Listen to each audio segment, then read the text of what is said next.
à ce titre, les questions de pertinence et de rigueur, je les trouve un peu dépassées face à mon quotidien. Bonjour Franck Tannery. Bonjour Jean-Philippe Denis. Vous les trouvez dépassées, ces questions de rigueur et de pertinence, dans votre article « L'Afrique ou la stratégie face au mur du monde ». Numéro spécial, coordonné par Alain-Charles Martinet et Pierre-Michel Menger, la recherche en management et stratégie, Exit, Voice or Loyalty, numéro 285.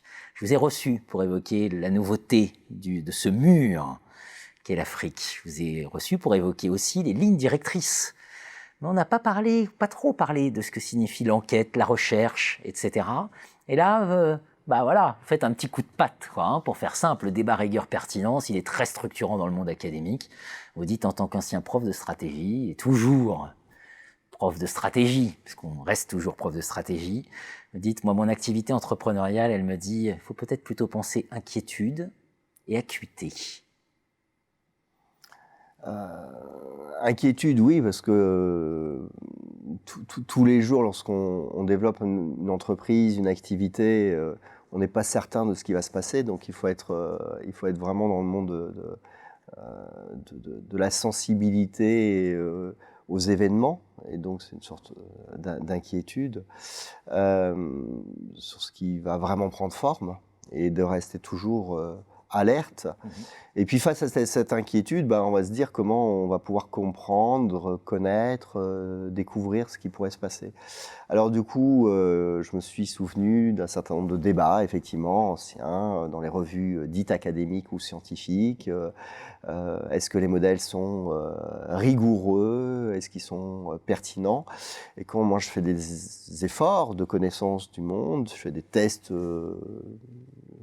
je fais des tests d'idées, de services, d'hypothèses avec mes interlocuteurs. J'ai intérêt d'être un peu rigoureux dans mes modèles financiers.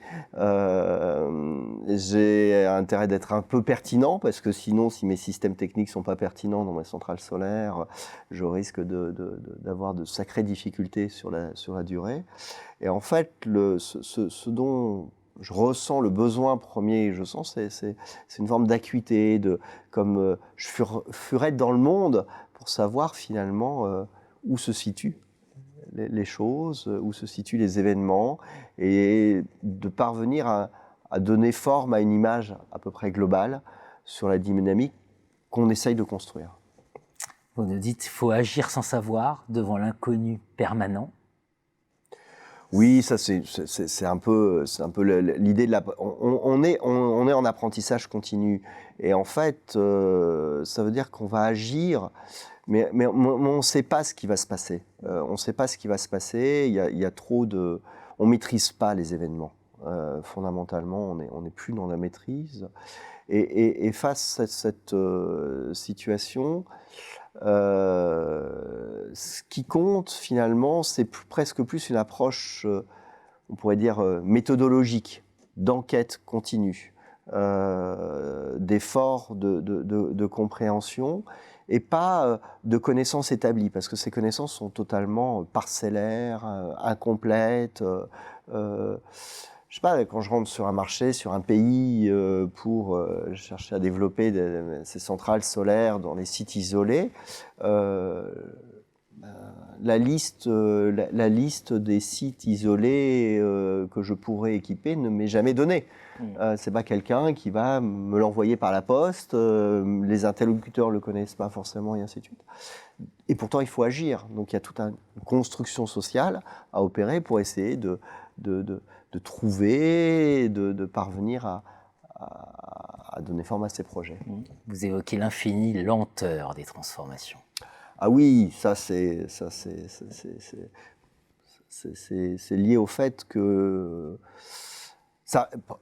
mener, on dit souvent que Paris ne s'est pas fait en un jour, mais plus on se rapproche de l'action, je trouve, plus on découvre cette chose-là. C'est-à-dire qu'on ne peut pas décréter le monde et hop, ça va le faire. Alors les politiques, visiblement, adorent ça, probablement bloquent les institutions à cause de ça. Au contraire, je veux dire, ne serait-ce que commander des panneaux solaires en Chine pour qu'ils arrivent en Afrique, va prendre plusieurs mois, il va falloir avoir des certificats pour qu'ils rentrent dans les pays, et puis après il va falloir les envoyer sur site, et puis parfois la route elle est coupée, et ainsi de suite. Et en fait, on oublie trop ce temps long de l'action, ce temps long de la... Peut-être parce qu'on est rentré dans une forme d'instantanéité sur d'autres outils, je ne sais pas. Mais moi, je ne trouve pas assez formé, ou je ne l'étais pas assez, ou je ne l'avais peut-être pas assez transmis à mes étudiants, que finalement, les projets se jugeaient sur le long terme, ou devaient vraiment... pas après pas, on construisait un monde pas après pas. Et accepter d'agir pour rien. Ah oui, accepter d'agir pour rien, voilà, ça c'est une vaste découverte, c'est-à-dire que à certains égards, on est tous des hamsters qui courront sur place, hein, et ainsi de suite. Donc c'est pas on nous rabat les idées sur ou les oreilles, je sais pas, sur le fait qu'il faut savoir pourquoi on agit, il faut une entreprise à mission, et ainsi de suite. Comme on ne sait pas ce qui va se passer, finalement, on est plus porté par son action, par le fait d'agir.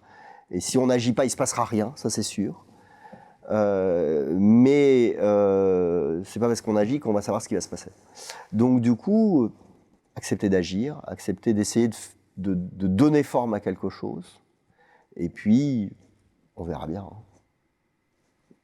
C'est vraiment l'image d'une naissance qui vient quand on vous écoute. Voilà, avec toute sa douleur, enfin toute sa...